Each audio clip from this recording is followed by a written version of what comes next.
Hello and welcome to Idea TV Midday News. I am Chidera Okere. We begin with the headlines. VAT hits 1 trillion naira as new sharing formula takes effect. Nigerian Army deploys 170 forest guards to secure KEBBI communities. Ethiopia and South Korea launched electricity tariff reforms study. NTT Data secures nearly 115 megawatts in new data center capacity away from Africa. Israel strikes Tehran security headquarters as Iran hits U.S. sites in Gulf. In business, Dangote Cement signs $1 billion deal to expand capacity across Africa. In health, MDCN suspends 3 doctors over CHIMAMANDA'S son death. And in sports, South Africa unveils 2026 World Cup kits. Now the news in full. Value-added tax collections rose to 1.08 trillion naira in January 2026 as a new revenue sharing formula took effect, according to documents presented at the February meeting of the Federation Accounts Allocation Committee.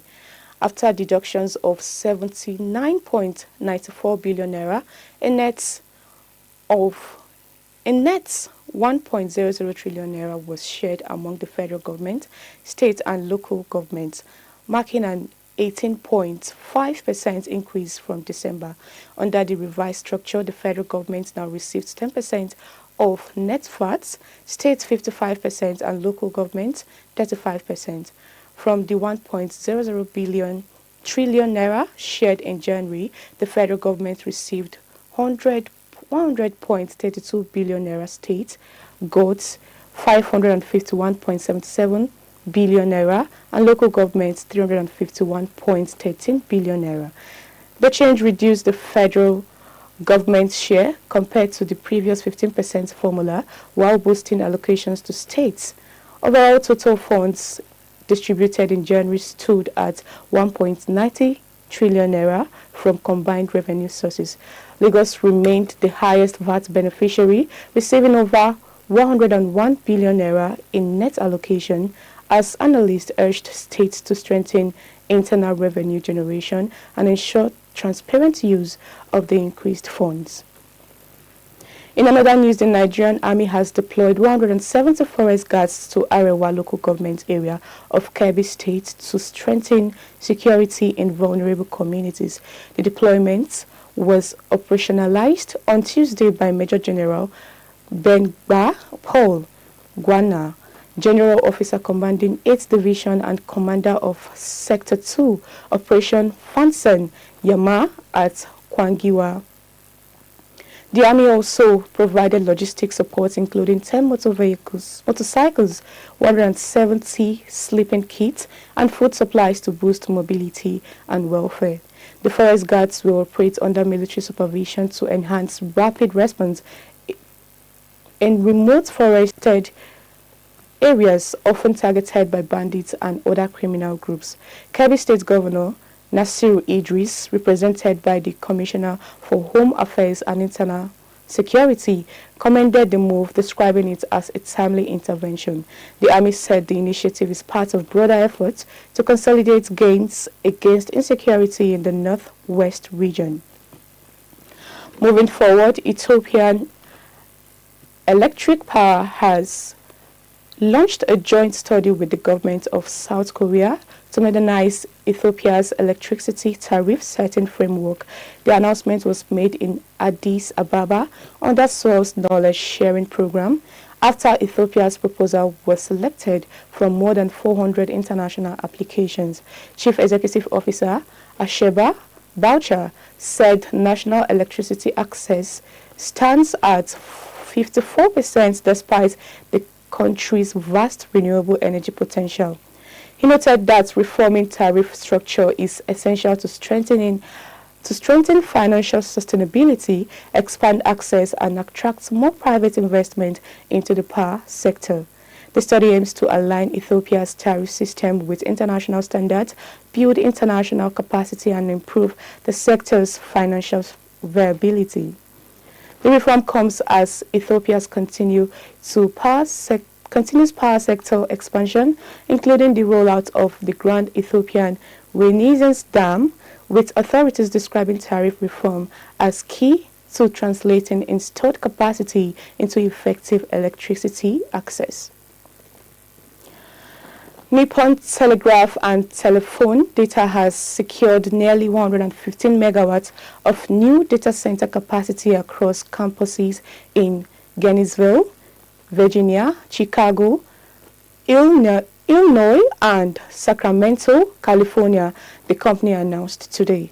The agreements include a more than 90 megawatt commitment from a major hyperscale provider and nearly 20 megawatts from 3 enterprise organizations aimed at supporting expanding artificial intelligence and high density computing operations. The company said the new capacity will power next-generation workloads across sectors including financial services, gaming, and cybersecurity. Clients cited compliance standards, adaptable cooling system, and scalability as key factors, particularly as demand grows for infrastructure capable of handling artificial intelligence-driven deployment. Chief Executive Officer Duak Adams said the commitment reflects rising global demand for flexible, future-ready digital infrastructure.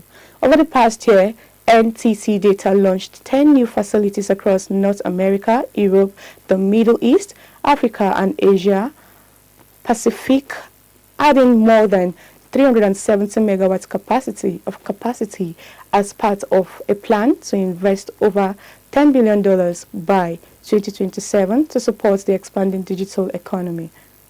We're now going on a quick break. The news continues when we get back.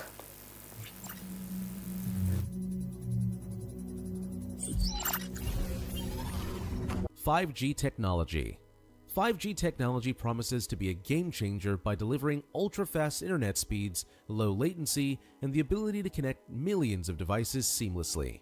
It's going to fuel the future of smart cities, autonomous vehicles, and IoT devices, allowing them to communicate in real time.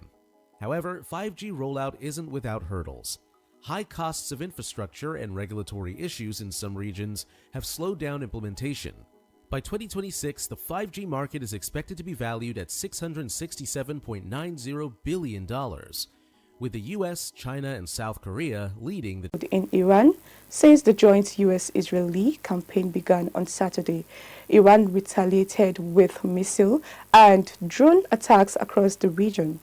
An Iranian missile struck the US airbase at Al Udeid in Qatar, while a drone hit the US consulate in Dubai. Authorities in Qatar said one missile was intercepted and there was no casualties. Israel also resumed strikes in Beirut, targeting positions it says are linked to Hezbollah, and warned residents in southern suburbs to evacuate. Meanwhile, the UK has arranged an evacuation flight from Muscat, Oman, scheduled to depart at 23 hours local time on 4th of February, prioritizing vulnerable British nationals. Regional tensions continue to rise as airspace closures, market volatility, and civilian evacuations intensify across the Middle East. Moving on to business news now, Dangote Cement has signed a $1 billion agreement with China's Sinoma Engineering to build new cement plants and modernize existing facilities in 7 African countries. The deal, signed on 28th of February, covers 12 projects and forms part of the company's Vision 2030 plan to raise total production capacity to 80 million tons per year. The expansion includes a new integrated production line in northern Nigeria, a new line in Ethiopia, and capital upgrade in Zambia, Zimbabwe, Tanzania, Sierra Leone, and Cameroon. In Nigeria, works will span key industrial hubs including Itori, Apapa, Lekki, Port Harcourt, and One, aimed at strengthening domestic outputs and export volumes.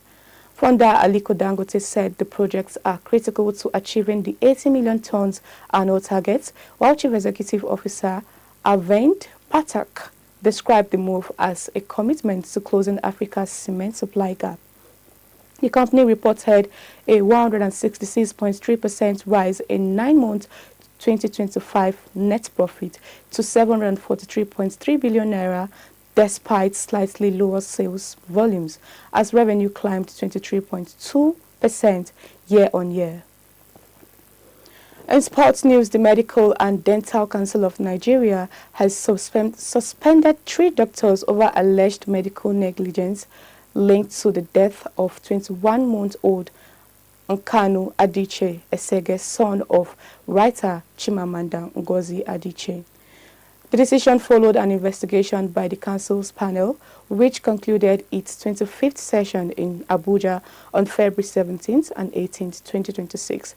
The suspended doctors are Dr. Tunde Majeku Dumi, Medical Director of Eurocare Multi-Specialist Hospital, Dr. Titus Ogundare, and anesthesiologist, and Dr. Atinuke Uwaje of Atlantis Pediatric Hospital. The child died on Wednesday, January 7, 2026, after complications during procedures that included sedation for diagnostic tests. The author had alleged that her son was not properly monitored after being administered propofol.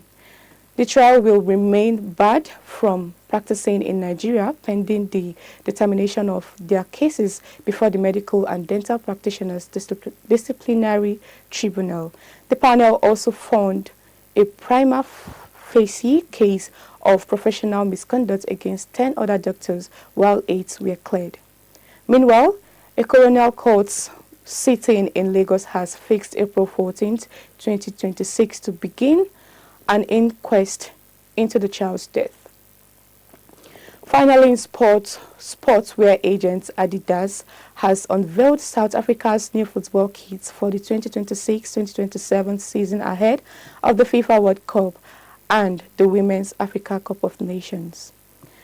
The designs reviewed on Tuesday retain the country's traditional yellow and green colors and will be worn by both the men's and women's national team. South African Football Association said the jersey draws inspiration from the 2010 World Cup stripe, honoring the country's football heritage while reflecting its 12 official languages through updated design elements woven into the fabric.